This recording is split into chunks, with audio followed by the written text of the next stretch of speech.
was tough, cynical, and suspicious of all Mexicans except his Mexican wife Estella, whom Morgan also adored. Eli had not much warmed to Captain Sutter, who was, in the old trapper's opinion, just too damn excitable and talkative. Morgan smiled, remembering his father's assessment, because it was largely true. Sutter could talk for hours and hours. The amazing thing, though, was that people would listen, and then most likely find themselves nodding in agreement. Morgan had offered to help for free in return for the captain's expected future business. Even Eli had fallen under Sutter's spell, something that Morgan wouldn't have believed had he not seen it with his own eyes. "You row strongly," observed the captain. "Thank you." "And I have it on good authority," Sutter said, with a wink, "that you are an expert marksman, hunter, and trapper." "There are better even in Alta California," Morgan said, "my father being the best of them all." "I can believe that from the stories I heard him tell." "He's lived more in one lifetime than most men live in 10. He broke trail into the Blackfoot country. He's fought and killed more Indians than we'll ever see, Mr. Sutter."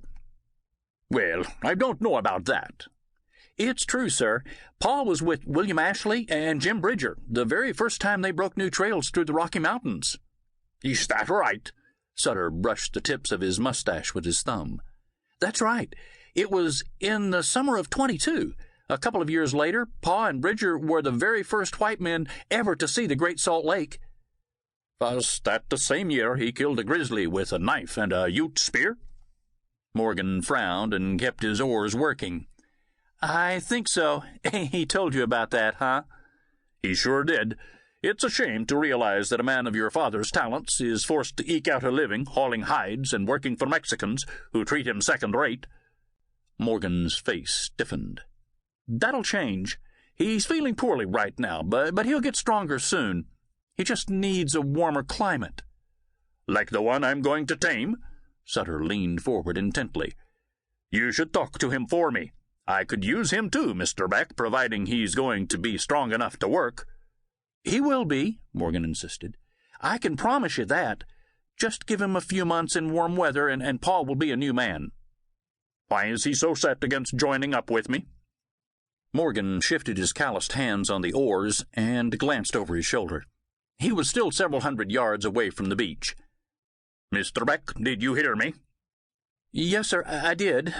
And I don't rightly know why Pa is so set against what you plan to do.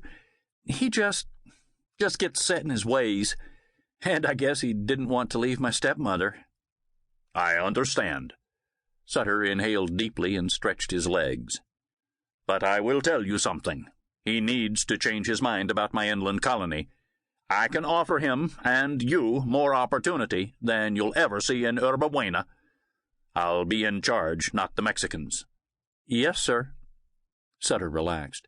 "Anyway," he said, "I'm just glad to have you along with me right now.